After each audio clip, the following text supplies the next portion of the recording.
ಈಗಿನ ಜನ್ರೇಷನಲ್ಲಿ ಈ ಮಸಲ್ ಸ್ಟಿಫ್ನೆಸ್ ಅನ್ನೋದು ತುಂಬ ಕಾಮನ್ ಆಗ್ತಾ ಹೋಗ್ತದೆ. ಎಕ್ಸ್ಪೆಕ್ಟೆಡ್ ಬಂದ್ಬಿಟ್ಟು ಜೀರಿಯಾಟ್ರಿಕ್ ಓಲ್ಡ್ ಪೇಷಂಟ್ಸಲ್ಲಿ ಇರೋದು, ಬಟ್ ಇವಾಗ ಬಂದ್ಬಿಟ್ಟು it is more diverse with youths. ಒಂದು 15 ಮಿನಿಟ್ಸ್ 10 ಮಿನಿಟ್ಸ್ ಕೆಲವರಲ್ಲಿ ಇದು ಸ್ಟಿಫ್ ಆಗ್ತದೆ ಮಸಲು, ಒಂಥರ ಅನಿಸ್ತದೆ. It's not they don't feel that active. 30 to 1 hour ಇಂತ ಜಾಸ್ತಿ ಮಸಲ್ ಸ್ಟಿಫ್ನೆಸ್ ಆಗ್ತಿದೆ, ತುಂಬ ಹಿಡಿತಿದೆ, ಕ್ರ್ಯಾಂಪ್ಸ್ ಬರ್ತಿದೆ ಅಂದರೆ ನನಗೆ ಎದ್ದೊಳಗೆ ಹಾಕಲ್ಲ. ಸಡನ್ನಾಗಿ ಎಲ್ಲಿ ಬಿದ್ದೋಗ್ತೀನೋ, ರಿಸ್ಕ್ ಆಫ್ ಫಾಲ್ ಅಂತ ಅನಿಸುತ್ತೆ. Recent research says youths are the one who is facing osteopenia so bad. ಅವ್ರಿಗೆ ಮಂಡಿ ನೋವು ಇರುತ್ತೆ ಫ್ರಮ್ ಸೆವೆರಲ್ ಇಯರ್ಸ್, ಅದನ್ನು ನೆಗ್ಲೆಕ್ಟ್ ಮಾಡಿಬಿಡ್ತಾರೆ. ವಿಮೆನ್ ಸ್ಪೆಷಲಿ ವಾಕಿಂಗ್ ಮಾಡೋಕ್ಕಾಗಲ್ಲ, ಮಂಡಿ ಮಡ್ಚ್ಕೊಂಡ್ಬಿಟ್ಟಿರುತ್ತೆ ಕೆಲವ್ರಿಗೆ, ಸೀದಾನೇ ಮಾಡೋಕ್ಕಾಗಲ್ಲ. ಅಲ್ಲಿ ಬಂದ್ಬಿಟ್ಟು 25 to 30 till 40 ಅವ್ರು ಬಂದ್ಬಿಟ್ಟು ತುಂಬ ಕಂಪ್ಲೇಂಟ್ ಮಾಡ್ತಿದ್ದಾರೆ. ಫುಲ್ ಸೆಡೆಂಟ್ರಿ ಲೈಫ್ ಸ್ಟೈಲಲ್ಲಿ ಇರ್ತಾರೆ. ಇಲ್ಲ ವೀಕೆಂಡಲ್ಲಿ ಬಂದ್ಬಿಟ್ಟು ಒಂಥರ ಪ್ಯಾಷನ್ನು ಇಲ್ಲ ಒಂದು ಚೇಂಜಸ್ಗೋಸ್ಕರ ಜಿಮ್ ಹೋಗ್ತಾರೆ. ಸೊ ವಾಟ್ ಹ್ಯಾಪನ್ಸ್ ಇಸ್ ಕೈ ಎತ್ತದಿರ್ಬೋದು, ಕೆಲವರಿಗೆ ಕೈ ಎತ್ತ ಪ್ರಾಬ್ಲಮ್ ಇರುತ್ತೆ, ಹಿಡ್ಕೊಂಡಂಗೆ ಆಗ್ತಾ ಇರುತ್ತೆ. ನನಗೆ ಕ್ಯಾಲ್ಶಿಯಂ ಯಾಕೆ, ನಾನು ಇನ್ನು 20s ಇದ್ದೀನಿ, early 20s or late 20s, ನನಗೇನಕ್ಕೆ ಕ್ಯಾಲ್ಶಿಯಂ ಕಡಿಮೆ ಆಗುತ್ತೆ? ಈ ಬಾಡಿ ಸ್ಟಿಫ್ನೆಸ್ಸು ನನಗೆ ಆಗ್ತಾನೇ ಇಲ್ಲ, ನಡೆಯೋಕ್ಕೆ ಆಗ್ತಾ ಇಲ್ಲ ಅಂತ ಒಂದೇ ಕಡೆ ಇದ್ದರೆ, ನಾನು ಮೂಮೆಂಟ್ ಮಾಡಿಲ್ಲ ಅಂದರೆ ಪೇಯ್ನ್ ಕಡಿಮೆ ಆಗಿಬಿಡುತ್ತೆ ನನಗೆ. That's a myth basically. ಒಂದಿನ 1 kilometer ವಾಕ್ ಮಾಡ್ತೀರ, ಸೊ ನಿಮ್ಮ ನೆಕ್ಸ್ಟು ಅಫ್ಕೋರ್ಸ್ ಅಯ್ಯೋ ಮಂಡಿ ನೋಡ್ತದೆ, ಹೀಗೆ ಯಾರಪ್ಪ ನಡೀತಾರೆ ಅಂತ ಅನಿಸುತ್ತೆ. ಈಗ ಜೆನ್ ಝಿ ಬಿಟ್ಬಿಡಿ, gen alpha beta, oh my God, thousands together to just for some 10 kgs or whey protein ಗೆಲ್ಲ. You have several options in veg food rather than non-veg. You can be fit at age of 60 also.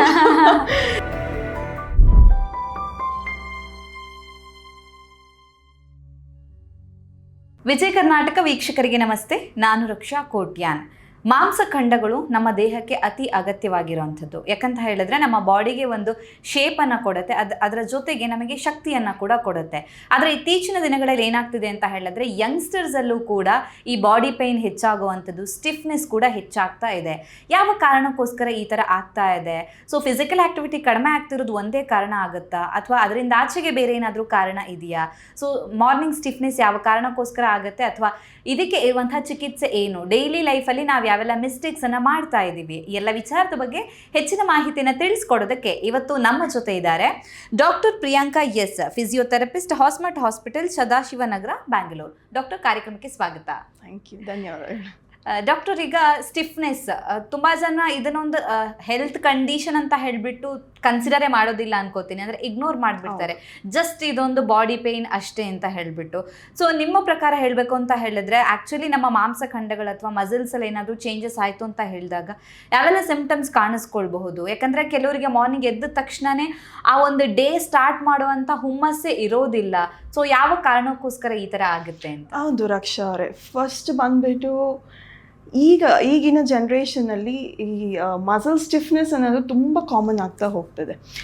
ಬೆಳಗ್ಗೆ ಎದ್ದೊಳ್ತಾರೆ, ಇಲ್ಲ madam ನನಗೆ ತುಂಬ muscle pain ಆಗ್ತಿದೆ, ಏನು ಮಾಡೋದು? ಹೀಗೆ specially ಇದು ಯೂತ್ಸಲ್ಲಿ ಜಾಸ್ತಿ ಆಗ್ತದೆ. ಬಟ್ ಎಕ್ಸ್ಪೆಕ್ಟೆಡ್ ಬಂದ್ಬಿಟ್ಟು ಜೀರಿಯಾಟ್ರಿಕ್ ಓಲ್ಡ್ ಪೇಷಂಟ್ಸಲ್ಲಿ ಇರೋದು, ಬಟ್ ಇವಾಗ ಬಂದ್ಬಿಟ್ಟು it is more diverse with youths. But ಏನಂದರೆ ಯಾಕೆ ಮಸಲ್ ಸ್ಟಿಫ್ನೆಸ್? ಜನರಲ್ ಆಗಿ ನಾವು ಯೋಚನೆ ಮಾಡಿದ್ರೆ ರಾತ್ರಿ ಎಲ್ಲ ನಿದ್ರೆಯಲ್ಲಿರ್ತಾರೆ, ರಾತ್ರಿ ಎಲ್ಲ ಮಸಲ್ ರಿಪೇರ್ ಆಗ್ತಾ ಇರುತ್ತೆ, ಟಿಶ್ಯೂ ಹೀಲಿಂಗ್ ಆಗ್ತಾ ಇರುತ್ತೆ. ಸೊ ಆವಾಗ ಏನಾಗುತ್ತೆ ಅಂದರೆ ಬ್ಲಡ್ ಸರ್ಕ್ಯುಲೇಷನ್ ಆಬ್ವಿಯಸ್ಲಿ ಕಡಿಮೆ ಇರುತ್ತೆ. ಆ್ಯಂಡ್ ಆಲ್ಸೋ ನೀವು ಒಂದು ಸ್ಟ್ರೆಚಲ್ಲಿ ನಾವು ಮಲ್ಕೊಂಡಿರ್ತೀವಿ, like on the bed for 8 hours ಇರ್ಬೋದು, 5 hours ಇರ್ಬೋದು, at one stretch. Depends on individual to individual ಎಷ್ಟು ಹವರ್ ಅವ್ರು ನಿದ್ದೆ ಮಾಡ್ತಾರೆ. ಬಟ್ ಅಗೇನ್ ಅಲ್ಲಿ ನಿಮಗೆ ಇನ್ಆಕ್ಟಿವಿಟಿ ಬರುತ್ತೆ. So there is no activity in the joint as well as the muscle. So blood circulation automatic ಆಗಿ ಡೌನ್ ಆಗುತ್ತೆ. ಆ್ಯಂಡ್ ಮಾರ್ನಿಂಗಲ್ಲಿ ಸಹಜ ಅದು, ಒಂದು 15 minutes 10 minutes ಕೆಲವರಲ್ಲಿ ಇದು ಸ್ಟಿಫ್ ಆಗ್ತದೆ ಮಸಲು, ಒಂಥರ ಅನಿಸ್ತದೆ. It's not they don't feel that active ಅನ್ನೋದು ಸಹಜ. ಬಟ್ ದೆನ್ ಅಗೇನ್ ಕನ್ಸಿಡ್ರೇಷನ್ ಏನು ತಗೋಬೇಕು ಅಂದರೆ 30 to 1 hour ಇಂತ ಜಾಸ್ತಿ ಮಸಲ್ ಸ್ಟಿಫ್ನೆಸ್ ಆಗ್ತಿದೆ, ತುಂಬಾ ಹಿಡಿತಿದೆ, ಕ್ರಾಂಪ್ಸ್ ಬರ್ತಿದೆ ಅಂದ್ರೆ ಅದು ನಾವು ಗಮನಕ್ಕೆ ತಗೋಬೇಕಾಗಿರೋ. ಓಕೆ, ಸೊ ಈ ತರ ಇದ್ದಾಗ ಈಗ ನಾರ್ಮಲ್ ಆಗಿ ಬೆಳಗ್ಗೆ ಎದ್ದ ತಕ್ಷಣ ನಮಗೆ ಒಂದು ರೀತಿ ಸ್ಟಿಫ್ನೆಸ್ ಆಗುವಂಥದ್ದೇನೋ ಅಂದ್ರೆ ಬಾಡಿನ ಅಷ್ಟು ಈಸಿಯಾಗಿ ಸಡ್ಲಗೊಳಿಸೋದಕ್ಕೆ ಆಗೋದಿಲ್ಲ ಅನ್ನುವಂಥದ್ದು ನಾರ್ಮಲ್ ಆಗಿ ಇದ್ದೇ ಇರುತ್ತೆ. ರೈಟ್, ಅದು ಒಂದು 10 to 15 minutes ಹಂಗೆ 5 minutes ಬಂದು ಹೋಗ್ತಿದೆ. ಬಿಕಾಸ್ ನಾವು ಎದ್ದಿದ ತಕ್ಷಣ ಆಬ್ವಿಯಸ್ಲಿ ಎಲ್ರಿಗೂ ಬಂದ್ಬಿಡುತ್ತೆ ಇವಾಗ. ಬಿಕಾಸ್ ದಿನ ಪೂರ್ತಿ ನೀವು ಆಕ್ಟಿವಿಟಿ ಮಾಡಿರ್ತೀರಾ ಆ್ಯಂಡ್ ದೆನ್ ಹೋಗಿ ಮಲ್ಗೋದೇ ರಾತ್ರಿ ಅಂದಮೇಲೆ ಸೊ ಅಟ್ ಒನ್ ಸ್ಟ್ರೆಚ್ ನೀವು ಅಷ್ಟೊಂದು ಹವರ್ಸ್ ಕೊಡ್ತಾ ಇದ್ದೀರಾ. So then obviously expected is 5 to 10 minutes ಸ್ವಲ್ಪ ಬರುತ್ತೆ ಹೋಗುತ್ತೆ. That is quite normal. Okay, ಇನ್ನು ಕೆಲವ್ರು ಹೇಳ್ತಾರೆ ಓಕೆ 5 to 10 minutes ಆದ್ಮೇಲೆ ಆಟೋಮೆಟಿಕ್ ಆಗಿ ಸರಿ ಹೋಗುತ್ತೆ, ನಾವು ಒಂದು ಸ್ವಲ್ಪ ಆ ಕಡೆ ಓಡಾಡಿದ್ರೆ ಒಂಚೂರು ಫಿಸಿಕಲ್ ಆಕ್ಟಿವಿಟಿ ಮಾಡಿದ್ರೆ ಸರಿ ಆಗುತ್ತೆ ಅಂತ ಹೇಳ್ತಾರೆ. ಒಂದ್ ವೇಳೆ ನೀವು ಹೇಳ್ದಂಗೆ ಅದಾಗಿಯೂ ಕೂಡ ಸರಿ ಆಗಿಲ್ಲ, ಅಷ್ಟು ಟೈಮ್ ಆದ್ಮೇಲೂ ಕೂಡ ಆ ಸ್ಟಿಫ್ನೆಸ್ ಹಂಗೆ ಇದೆ ಅಂದ್ರೆ ಏನ್ ಕೆಲಸ ಮಾಡೋದಕ್ಕೂ ಕೂಡ ಇಂಟ್ರೆಸ್ಟ್ ಇರೋದಿಲ್ಲ, ಒಂದು ರೀತಿ ಉದಾಸೀನ ಅನ್ನೋ ತರ ಆಗ್ಬಿಡುತ್ತೆ ಬಾಡಿ. ಸೊ ಹಾಗಿದ್ದಾಗ ಬಾಡಿ ಒಳಗಡೆ ಏನ್ ಚೇಂಜಸ್ ಆಗಿರುತ್ತೆ, ನಮ್ಮ ಮಸಲ್ಸ್ ಅಲ್ಲಿ ಏನ್ ಚೇಂಜಸ್ ಆಗಿರುತ್ತೆ ಅಂತ? ಅದು ಹೇಗೆ ಅಂದರೆ ಇವಾಗ ನಾನು ಹೇಳ್ದಂಗೆ 5 to 10 minutes ನಾವೊಂದು ಬೇಸ್ ತಗೊಂಡು ಓಕೆ ಇರಬಹುದು. ಸೊ ಈ ಥರ ಆದರೆ ದಟ್ ಈಸ್ ನಾರ್ಮಲ್ ಅಂತ ನಾವೊಂದು ಕ್ಯಾಟಗರೈಸ್ ಮಾಡ್ತಿದ್ವಿ. But then if it is exceeding the limit like 1 hourವರೆಗೂ ಕೆಲವ್ರು ಹೇಳ್ತಾರೆ ಇಲ್ಲ ಮೇಡಮ್ ನನಗೆ 1 hourವರೆಗೂ ಸ್ಟಿಫ್ನೆಸ್ ಇದೆ, ನನಗೆ ಎದ್ದೊಳಗೆ ಹಾಕಲ್ಲ, ಸಡನ್ನಾಗಿ ಎಲ್ಲಿ ಬಿದ್ದೋಗ್ತೀನೋ ರಿಸ್ಕ್ ಆಫ್ ಫಾಲ್ ಅಂತ ಅನಿಸುತ್ತೆ. ಆ ಥರ ಇದರಲ್ಲಿ ಬಂದ್ಬಿಟ್ಟು ಜಾಯಿಂಟ್ ಇನ್ಫ್ಲಮೇಷನ್ಸ್ ಇರಬಹುದು, ಲೈಕ್ ಆಸ್ಟಿಯೋ ಆರ್ಥ್ರೈಟಿಸ್ ಆಗಿರಬಹುದು, ಪರ್ಟಿಕ್ಯುಲರ್ ಜಾಯಿಂಟ್ ಆಗಿನೂ ಕನ್ಸಿಡರ್ ಮಾಡ್ಬೋದು. ಓವರ್ ಆಲ್ ಬಾಡಿ ಈ ಸ್ಟಿಫ್ನೆಸ್ ಇಲ್ಲದಿದ್ರು ಪರ್ಟಿಕ್ಯುಲರ್ ಜಾಯಿಂಟ್, ಇವಾಗ ಅವ್ರಿಗೆ ಮಂಡಿ ನೋವು ಇರುತ್ತೆ ಫ್ರಮ್ ಸೆವೆರಲ್ ಇಯರ್ಸ್, ಅದನ್ನ ನೆಗ್ಲೆಕ್ಟ್ ಮಾಡ್ಬಿಡ್ತಾರೆ ವಿಮೆನ್ ಸ್ಪೆಷಲಿ. ಎನಿಬಡಿ, ನಾವು ಅಷ್ಟೇ ನೀವು ಅಷ್ಟೇ, it will go. But even early osteo arthritis is very common these days. So ಆ ಥರ ಕಂಡೀಷನ್ಸ್ ಅಲ್ಲಿ ಬಂದ್ಬಿಟ್ಟು ನಿಮಗೆ ತುಂಬ ಮಸಲ್ ಸ್ಟಿಫ್ನೆಸ್ಸು, ಲೈಕ್ ವಾಕಿಂಗ್ ಮಾಡೋಕ್ಕಾಗಲ್ಲ, ಮಂಡಿ ಮಡ್ಚ್ಕೊಂಡ್ಬಿಟ್ಟಿರುತ್ತೆ ಕೆಲವ್ರಿಗೆ, ಸೀದಾನೇ ಮಾಡೋಕ್ಕಾಗಲ್ಲ. ಸೊ ಆ ಥರ ಜಾಸ್ತಿ ಆಗುತ್ತೆ. So this is the scenario. Okay. So ಹಾಗಿದ್ರೆ ಆ ಥರ ಮಸಲ್ ಸ್ಟಿಫ್ನೆಸ್ ಇತ್ತು, ಅವ್ರಿಗೆ ಏನೋ ಒಂದು ರೀತಿ ಬಾಡಿ ಹಿಡ್ಕೊಂಡಂಗೆ ಆಗಿದೆ ಅಂದಾಗ ಮೇ ಬಿ ಅಲ್ಲಿ ಬೇರೆ ಕಾರಣ ಕೂಡ ಇರಬಹುದು, ಅಂದ್ರೆ ಜಾಯಿಂಟ್ ಪೈನ್ ಇರಬಹುದು, ಆರ್ಥರೈಟಿಸ್ ಇರುವಂತಹ ಚಾನ್ಸಸ್ ಕೂಡ ಇರುತ್ತೆ ಅಂತ. ಡಾಕ್ಟರ್, ಹಾಗಿದ್ರೆ ಈಗ ನಿಮ್ಮ ಎಕ್ಸ್ಪೀರಿಯನ್ಸ್ ಅಲ್ಲಿ ನೋಡೋದಾದ್ರೆ ಕಾಮನ್ ಆಗಿ ಈಗ ನೀವು ಹೇಳಿದ್ರಿ ಯಂಗ್ ಏಜ್ ಅವರು ಕೂಡ ಬರ್ತಾರೆ ಅಂತ ಹೇಳ್ಬಿಟ್ಟು, ಸೊ ತೀರಾ ಯಂಗ್ ಅಂತ ಹೇಳಿದಾಗ ಈಗ ಮಕ್ಕಳಲ್ಲೂ ಕೂಡ ಈ ಪ್ರಾಬ್ಲಮ್ಸ್ ಕಾಣಿಸ್ಕೊಳ್ಬಹುದು. ಎಸ್, ಮಕ್ಕಳಲ್ಲಿ ತುಂಬ ರೀಸೆಂಟ್ ಸ್ಟಡಿ ಪ್ರಕಾರ ತುಂಬ ಕಡಿಮೆನೆ, ಬಟ್ ಆದರೂ ಮಕ್ಕಳಲ್ಲೂ ಕೂಡ ಕಾಣಿಸ್ಕೊತಿದೆ. But it's more of like middle age and youths ಅಲ್ಲಿ ಬಂದ್ಬಿಟ್ಟು 25 to 30 till 40 ಅವ್ರು ಬಂದ್ಬಿಟ್ಟು ತುಂಬ ಕಂಪ್ಲೇಂಟ್ ಮಾಡ್ತಿದ್ದಾರೆ. And it could be several reasons. It's we can not bifurcate in one such criteria and portray. So ಇದು ಬಂದ್ಬಿಟ್ಟು ಕೆಲವರು ಜಿಮ್ಗೆ ಇವಾಗ ತಾನೇ ಜಾಯ್ನ್ ಆಗಿರ್ತಾರೆ. ಸಿ ಲೈಕ್ ಟೆಕೀಸ್ ನೀವು ಎಕ್ಸಾಂಪಲ್ ತಗೊಳ್ಳಿ ಫಾರ್ ಅನ್ ಇನ್ಸ್ಟೆನ್ಸ್. ಸೊ ಅವರು ಬಂದ್ಬಿಟ್ಟು ವಾರ ಪೂರ್ತಿ ಒಂದು 5 ದಿನ ಕೆಲಸ ಮಾಡ್ತಾರೆ. So they'll be setting sedentary life style, full sedentary ಲೈಫ್ ಸ್ಟೈಲಲ್ಲಿ ಇರ್ತಾರೆ. ಇಲ್ಲ ವೀಕೆಂಡಲ್ಲಿ ಬಂದ್ಬಿಟ್ಟು ಒಂಥರ ಪ್ಯಾಷನ್ನು ಇಲ್ಲ ಒಂದು ಚೇಂಜಸ್ಗೋಸ್ಕರ ಜಿಮ್ಗೆ ಹೋಗ್ತಾರೆ. ಸೊ ವಾಟ್ ಹ್ಯಾಪನ್ಸ್ ಇಸ್ ಅಲ್ಲಿ ಅವ್ರಿಗೆ ಪ್ರಾಬ್ಲಮ್ ಆಗುತ್ತೆ. ಸೊ ಅದಾಗಿ ಇಂಟೆನ್ಸ್ ವರ್ಕೌಟ್ ಮಾಡಿಬಿಡ್ತಾರೆ ಸಡನ್ ಆಗಿ, ಅಲ್ಲಿ ಪ್ರಾಬ್ಲಮ್ ಆಗಿರ್ಬೋದು. And then when they wake up obviously there will be problem. Obviously it will hold back the movement. Okay, so ಹಾಗಿದ್ರೆ ನಾವು ಡೈಲಿ ಆಕ್ಟಿವ್ ಆಗಿರದೆ ಯಾವತ್ತೂ ಒಂದು ದಿನ ಸಡನ್ ಆಗಿ ಫಿಸಿಕಲ್ ಆಕ್ಟಿವಿಟಿ ಮಾಡಿದ್ರೆ ಆ ಪೇನ್ ನಾರ್ಮಲ್ ಆಗಿ ಇದ್ದೇ ಇರುತ್ತೆ. ಹೌದು. ಆ್ಯಂಡ್ ಅದನ್ನ ನಾರ್ಮಲ್ ಅಂತ ನಾವು ಯಾವಾಗ ಹೇಳ್ಬೋದು ಅಂದರೆ ದಟ್ ಈಸ್ ಕಾಲ್ಡ್ ಮಸಲ್ ಸಾರ್ನೆಸ್. ಇವಾಗ ನಾವು ಆಲ್ ಆಫ್ ಸಡನ್ ನಮ್ಮ ಬಾಡಿಗೆ ಏನಾದರೂ ನಾವು ಕೆಲಸ ಕೊಡ್ತಾ ಇದ್ದೀವಿ, ಫಾರಿನ್ ಥಿಂಗ್ ನಾವು ಇಂಟ್ರೊಡ್ಯೂಸ್ ಮಾಡ್ತಾ ಇದ್ದೀವಿ, ಇದು ಮಾಡೇ ಇಲ್ಲ ನಾನು, ಸಡನ್ನಾಗಿ ಹೋಗಿ ಮಾಡ್ತಾ ಇದ್ದೀನಿ, that muscle soreness is expected. It can subside, give it a rest of 24 hours, but then continue to do the activity ಏನು ಮಾಡ್ತಿದ್ರು ಏನರಿಂದ ಬಂತು. ಇಫ್ ಫಾರ್ ಅನ್ ಎಕ್ಸಾಂಪಲ್ ನಾನು ಹೇಳ್ದಂಗೆ ಜಿಮ್, ಸೊ ಅದರಿಂದ ಬಂದಿದೆ ಅಂತ ಅವ್ರಿಗೆ ಅನಿಸಿದ್ರೆ ಲೆಟ್ ದೆಮ್ ಕಂಟಿನ್ಯೂ. ಇನ್ನೊಂದು 1-2-3 ದಿನ ನೋಡಲಿ, but still if it is not subsiding, ಆವಾಗ ನಾವು we can consider it various, we can diagnose in various things. Okay, so ಹಾಗಿದ್ರೆ ಮೈಕೈ ನೋವು ಬರೋ ಅಂಥದ್ದು ನಾರ್ಮಲ್ ಆಗಿರ್ಬೋದು ಅಥವಾ ಯಾವುದೋ ಹೆಲ್ತ್ ಕಂಡೀಷನ್ ಒಂದು ವಾರ್ನಿಂಗ್ ಸೈನ್ ಕೂಡ ಆಗಿರಬಹುದು. ಓಕೆ ಓಕೆ, ಅದೇ ನಾರ್ಮಲ್ ಅಂದ್ರೆ ಹೇಳಿದ್ನಲ್ಲ, ಇಟ್ ಇಸ್ ಜಸ್ಟ್ ಸಾರ್ನೆಸ್. ನೀವೇನೇ ಮಾಡಿರ್ಬೋದು, ಸ್ವಿಮ್ಮಿಂಗ್ ಹೋಗಿ obviously next day you will end up in pain. Your morning ಏನಪ್ಪ ಇಷ್ಟು ಇದಾಗ್ತದೆ, but swimming is very good for health. It gives healing. It gives movement.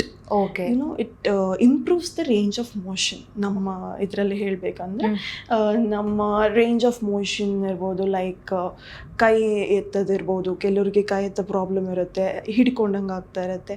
So ಆ ರೇಂಜ್ ಆಫ್ ಮೋಷನ್ ಎಲ್ಲ improve ಮಾಡೋಕ್ಕೆ swimming classes is good. But then again ನೀವು all of sudden implement ಮಾಡ್ತಾ ಇದ್ದೀರಾ, swimming ಹೋಗಿ ನೆಕ್ಸ್ಟ್ ಡೇ ಡಾಕ್ಟರ್ ಇಲ್ಲ, ನನಗೆ ಆಗ್ತಾನೇ ಇಲ್ಲ, ಮಸಲ್ ಫುಲ್ ಹಿಡ್ಕೊಂಡಂಗೆ ಆಗುತ್ತೆ, ಮೈಕೈ ಎಲ್ಲ ನೋವ್ತಿದೆ. It is expected because of the soreness. Okay, ಅದು ಹಾಗೆ ಆಗುತ್ತೆ, ಹಾಗೆ ಆಗುತ್ತೆ. ನೀವು ಅದನ್ನ ಕಂಟಿನ್ಯೂ ಮಾಡ್ತಾ ಹೋದ್ರೆ ಅಡ್ಯಾಪ್ಟಬಿಲಿಟಿ ಅಂತ ಬಿಲ್ಡ್ ಆಗುತ್ತೆ. Okay, so when adaptability build ಆದಾಗ, ಸೊ ಇಟ್ ಇಸ್ ಕ್ವೈಟ್, ಮತ್ತೆ ಏನು ಪ್ರಾಬ್ಲಮ್ ಆಗೋದಿಲ್ಲ, ಬಾಡಿ ಅಡ್ಜಸ್ಟ್ ಆಗೋ ತರ, so back to normal. That is normal. Okay, but then again warning signs ಅಂತ ಬಂದ್ರೆ, ಇಟ್ ಕುಡ್ ಬಿ ಲೈಕ್ ನ್ಯೂಮಟರ್ ಆರ್ಥ್ರೈಟಿಸ್ ಇರಬಹುದು ಕೆಲವರಲ್ಲಿ. ಇಟ್ ವಿಲ್ ಬಿ ಅನ್ಡಯಾಗ್ನೋಸ್ಡ್, ಇನ್ನ ಎಂಟರ್ ಆಗ್ತದೆ, because they'll be very young, you know. They'll be like just 20s ಅಲ್ಲಿ ಬರುತ್ತೆ nowadays pneumatoid arthritis, and then 30s ಅಲ್ಲಿ, but it's not expected. ಅವ್ರಿಗೆ ಏನು ಅನ್ಸುತ್ತೆ, ಲೈಕ್ ಇಷ್ಟು ಬೇಗ ನನಗೇನು ಬರಲ್ಲ, ಇಷ್ಟು ಬೇಗ ಬರಕ್ ಸಾಧ್ಯ ಇಲ್ಲ, ಏಜ್ ಆದ್ಮೇಲೆ ಬರುತ್ತೆ, ನನಗೆ ಕ್ಯಾಲ್ಸಿಯಂ ಯಾಕೆ, ನಾನು ಇನ್ನು 20s ಅಲ್ಲಿ ಇದ್ದೀನಿ, early 20s or late 20s, ನನಗೇನಕ್ಕೆ ಕ್ಯಾಲ್ಸಿಯಂ ಕಡಿಮೆ ಆಗುತ್ತೆ. You know, recent research says youths are the one who is facing osteopenia so badly. Okay, the number is increasing day by day for osteopenic cases in youths. Okay, so yeah, and it could be a reason like a balanced diet ella, and you know, they just go for junk and they just eat whenever they want. Young age ಅಲ್ಲೇ ಈ ತರ ಎಲ್ಲ issues ಬರುತ್ತೆ ಅಂತ. Okay, ನೀವು ಮಾತಾಡ್ತಾ ಹೇಳಿದ್ರಿ doctor, ಈಗ ಏಜ್ ಆದವರಲ್ಲಿ ಇದು ಕಾಮನ್ ಆಗಿ ಬರುತ್ತೆ ಅಂತ. ಸೊ ಏಜ್ ಆಗ್ತಾ ಆಗ್ತಾ ನಮ್ಮ ಮಾಂಸಖಂಡಗಳಲ್ಲಿ ಏನ್ ಚೇಂಜಸ್ ಆಗುತ್ತೆ ಅಂದ್ರೆ, ಏಜ್ ಆದ್ಮೇಲೆ ನಾವು ಕಾಮನ್ ಆಗಿ ಹೇಳ್ತೀವಿ ನಮ್ಮ ಮೈ ಕೈಯಲ್ಲಿ ಶಕ್ತಿ ಇರಲ್ಲ, ಮಾಂಸಖಂಡಗಳು ದುರ್ಬಲ ಆಗುತ್ತೆ, ಅಂದ್ರೆ ಶಕ್ತಿಯನ್ನ ಕಳ್ಕೊಳ್ಳುತ್ತೆ ಅಂತ ಹೇಳ್ತಾರೆ. ಯೂಶಲಿ ಈಗ ವಯಸ್ಸು ಆಗ್ತಾ ಅಥವಾ 50 ವಯಸ್ಸು ದಾಟದ ಮೇಲೆ ಆಕ್ಚುಲಿ ನಮ್ಮ ಬಾಡಿಯಲ್ಲಿ ಏನ್ ಚೇಂಜಸ್ ಆಗುತ್ತೆ, ಯಾಕೆ ಈ ಪ್ರಾಬ್ಲಮ್ಸ್ ಬರುತ್ತೆ ಅಂತ? ರೈಟ್, ಸೊ 50 ಅಂತ ಕನ್ಸಿಡರ್ ಮಾಡ್ತಿದ್ದಾರೆ. So it could be also 30 to 40. Womens ಅಲ್ಲಿ especially when you consider 30 to 40 ಬಂದ್ಬಿಟ್ಟು ಅವ್ರಿಗೆ ಪೆರಿಮೆನೋಪಾಸ್ ಅಂಡ್ ಮೆನೋಪಾಸ್ ಅಂತ ಒಂದು ಇಶ್ಯೂ ಬರುತ್ತೆ. ಸೊ ಆವಾಗ ನಿಮಗೆ there is an hormonal imbalance. So when hormonal imbalance happens, that is basically oestrogen ಅಂತ ಒಂದು ಹಾರ್ಮೋನ್ ಇರುತ್ತೆ, ಅದು ಕಡಿಮೆ ಆಗ್ತಾ ಹೋಗುತ್ತೆ, ಮೆಟಬಾಲಿಸಮ್ ಕಡಿಮೆ ಆಗುತ್ತೆ, ಆ್ಯಂಡ್ ಮಸಲ್ ರಿಪೇರಿಂಗು ಅದೆಲ್ಲ ಕಡಿಮೆ ಆಗ್ತಾ ಹೋಗುತ್ತೆ, which basically oestrogen helps in building the density of the bone and then cartilage within the joint, ಇದನ್ನೆಲ್ಲ ಬಿಲ್ಡ್ ಮಾಡೋಕ್ಕೆ ಹೆಲ್ಪ್ ಮಾಡುತ್ತೆ.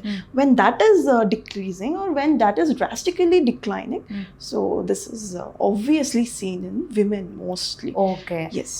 ಹಾಗಿದ್ರೆ ಈಗ ಹಾರ್ಮೋನ್ ವೇರಿಯೇಷನ್ಸಿಗೂ ಅಥವಾ ನಮ್ಮ ಇತರ ಮಾಂಸಖಂಡಗಳ ಬೆಳವಣಿಗೆಗೂ ಕ್ಲೋಸ್ಡ್ ಕನೆಕ್ಷನ್ ಇದೆ ಅಂತ ಹೇಳ್ತೀರಾ? ಓಕೆ, ಹೌದು.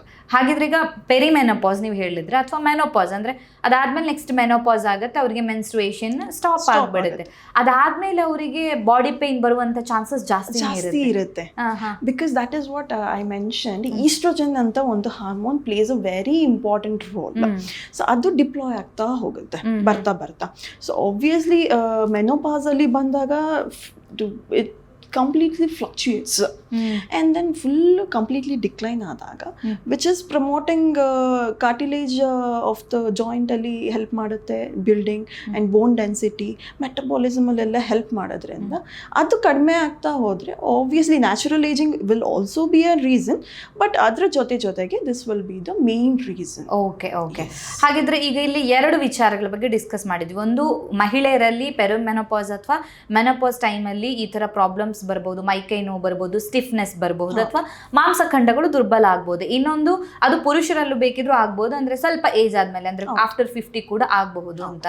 ಸೊ ಇದನ್ನ ಪ್ರಿವೆಂಟ್ ಮಾಡೋದಕ್ಕೆ ಸಾಧ್ಯ ಆಗತ್ತೆ ಅಂದ್ರೆ ಏಜ್ ಆದ್ಮೇಲೆ ಈ ತರ ಪ್ರಾಬ್ಲಮ್ಸ್ ಬರುತ್ತೆ ಅನ್ನುವಂಥದ್ದು ನಮಗೆ ಕಾಮನ್ ಆಗಿ ಗೊತ್ತಿರುವಂಥದ್ದು. ಆ ಏಜ್ ಆದ್ಮೇಲೆ ನಾವು ಆಕ್ಟಿವ್ ಆಗಿ ಕೆಲಸ ಮಾಡಬೇಕು. 50ರಲ್ಲೂ ಕೂಡ 30 ತರಾನೇ ಕೆಲಸ ಮಾಡಬೇಕು ಅಂತ ಹೇಳಿದ್ರೆ ಹೇಗಿರ್ಬೇಕು, ನಮ್ಮ ಲೈಫ್ ಸ್ಟೈಲ್ ಹೇಗಿರ್ಬೇಕು, ಯಾವ ಮಿಸ್ಟೇಕ್ಸ್ ಅನ್ನ ನಾವು ಅವಾಯ್ಡ್ ಮಾಡಬೇಕು ಅಂತ? ಇಟ್ ಈಸ್ ಲೈಕ್ ನೀವು ಫಸ್ಟ್ ಪ್ರಿಯಾರಿಟಿ ಮಾಡಬೇಕಾಗಿದೆ physical health. See I repeat, movement is medicine. Move. ನನಗೆ ಬಾಡಿ ಸ್ಟಿಫ್ನೆಸ್ಸು ನನಗೆ ಆಗ್ತಾನೇ ಇಲ್ಲ, ನಡೆಯೋಕ್ಕೆ ಆಗ್ತಾ ಇಲ್ಲ ಅಂತ ಒಂದೇ ಕಡೆ ಇದ್ದರೆ, ನಾನು ಮೂಮೆಂಟ್ ಮಾಡಿಲ್ಲ ಅಂದರೆ ಪೇಯ್ನ್ ಕಡಿಮೆ ಆಗಿಬಿಡುತ್ತೆ ನನಗೆ. No, that's a myth basically. So you have to keep your physical activity, implement physical activity in day to day life style.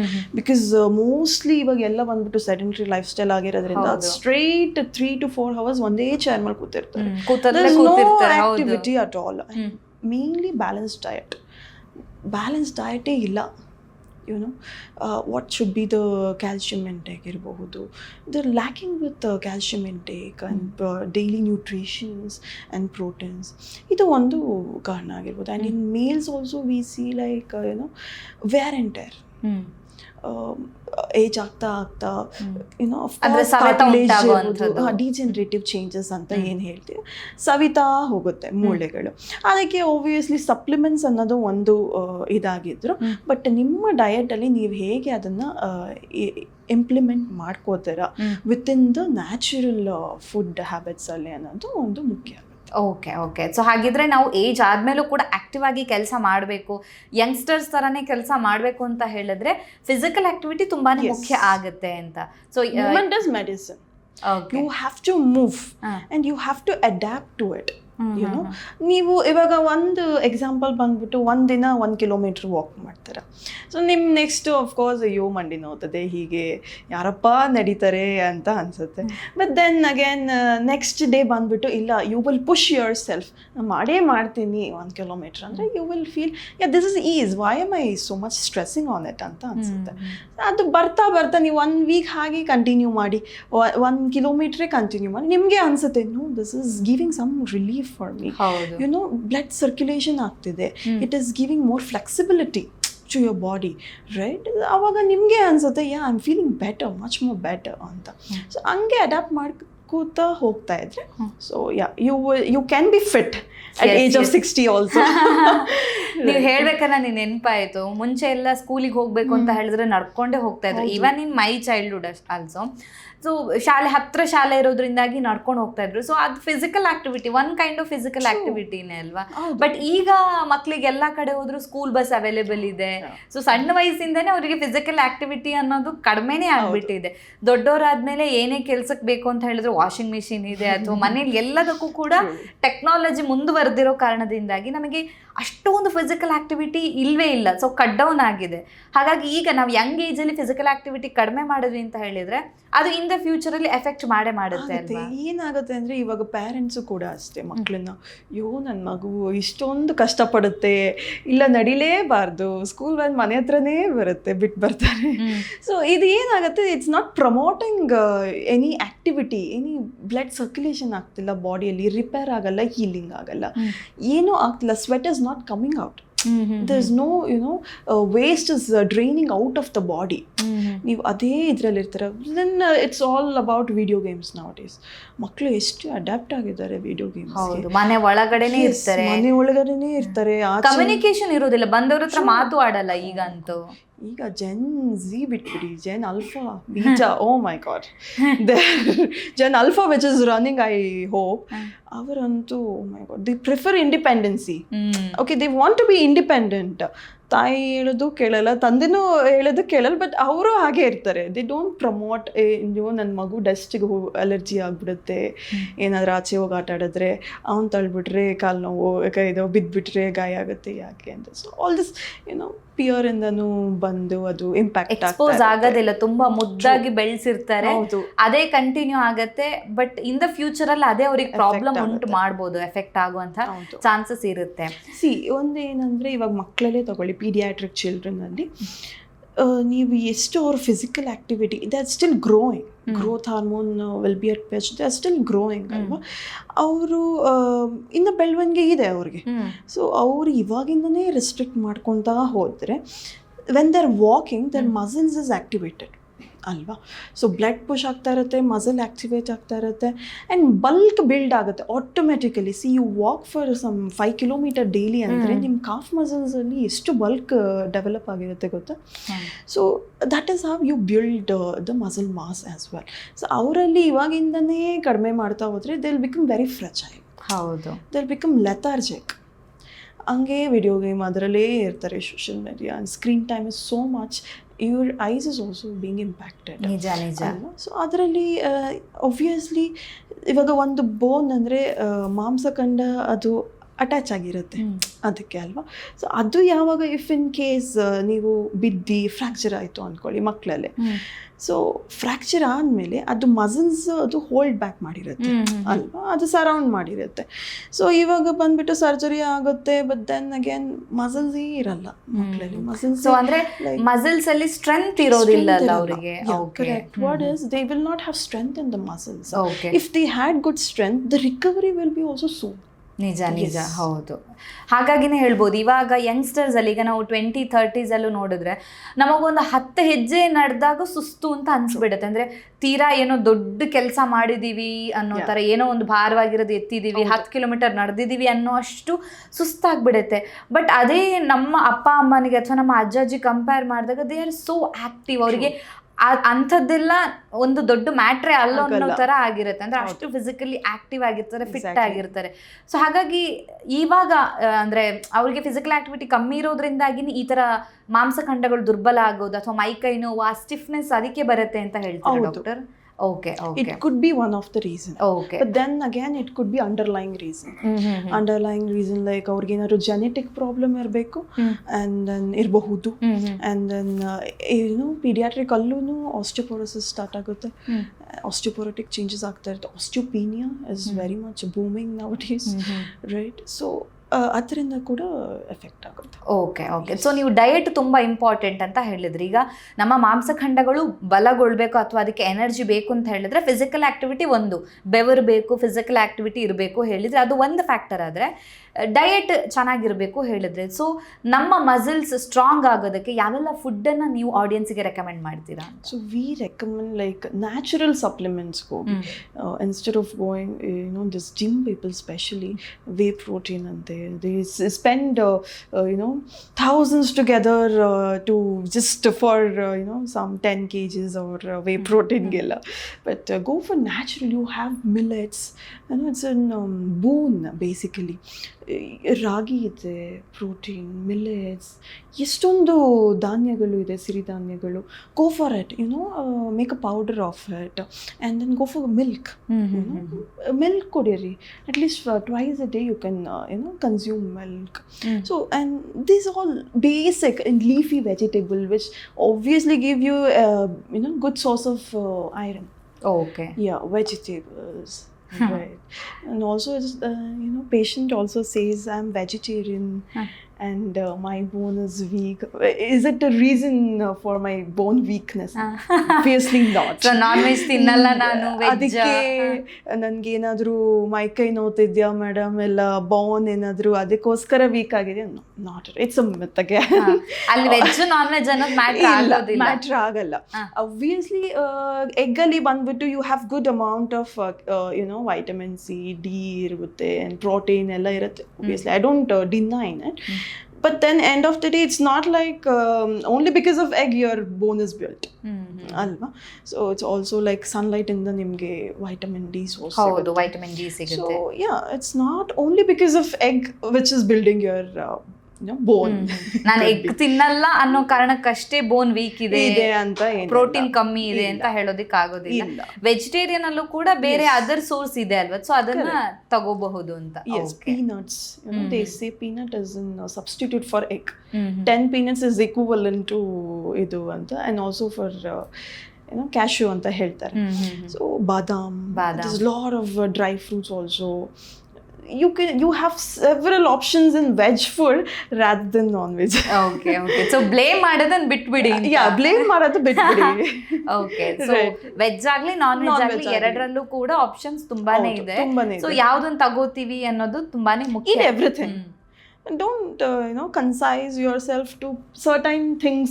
ಇದು ತಿನ್ನೋದು ಬೇಡ, ಇದರಲ್ಲಿ ಜಾಸ್ತಿ ಕ್ಯಾಲೋರೀಸ್ ಇರಬಹುದು. It's natural supplements.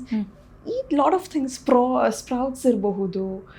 That's a natural way of building up your energy, proteins, vitamins. ಅದರಲ್ಲೇ ಇದೆ. Then why are you blaming up ಇದು ಅಂತ ಆಯ್ತು. Okay okay thank you ma'am, thank you so much ನಮ್ಮ ಇವತ್ತಿನ ಕಾರ್ಯಕ್ರಮದಲ್ಲಿ. ಸೊ ಯಾವ ರೀತಿಯಾಗಿ ನಮ್ಮ ಮಾಂಸಖಂಡಗಳನ್ನ ಬಲಗೊಳಿಸ್ಬೇಕಾಗತ್ತೆ, ಸೊ ಬಾಡಿ ಸ್ಟಿಫ್ನೆಸ್ ಯಾಕೆ ಆಗುತ್ತೆ, ಫಿಸಿಕಲ್ ಆಕ್ಟಿವಿಟಿ ಯಾಕಷ್ಟು ಇಂಪಾರ್ಟೆಂಟ್ ಆಗುತ್ತೆ, ಅದರ ಜೊತೆಗೆ ಫಿಸಿಕಲ್ ಆಕ್ಟಿವಿಟಿ ಜೊತೆಗೆ ನಾವು ಫುಡ್ಡನ್ನು ಅಂದರೆ ಡಯಟ್ ಕೂಡ ಬ್ಯಾಲೆನ್ಸ್ಡ್ ಆಗಿರಬೇಕು ಅನ್ನೋದ್ರ ಬಗ್ಗೆ ಹೆಚ್ಚಿನ ಮಾಹಿತಿಯನ್ನು ನಮ್ಮ ಆಡಿಯನ್ಸ್ಗೆ ತಿಳಿಸ್ಕೊಟ್ಟಿದ್ದೀರಿ. ನಾವು ಕೂರುವಂಥ ಪೊಸಿಷನ್ ಆಗಿರ್ಬೋದು, ಸೊ ನಮ್ಮ ಓವರ್ ಆಲ್ ಫಿಸಿಕಲ್ ಹೆಲ್ತ್ಗೆ ಯಾವ ರೀತಿಯಾಗಿ ನಮ್ಮ ಡೈಲಿ ರುಟೀನ್ ಇರಬೇಕು ಅನ್ನೋದ್ರ ಬಗ್ಗೆ ಒಂದು ಇನ್ಫಾರ್ಮೇಷನನ್ನು ಸಿಂಪಲ್ ಆಗಿ ತಿಳಿಸ್ಕೊಟ್ಟಿದ್ದೀರಾ. Thank you ma'am, thank you so much.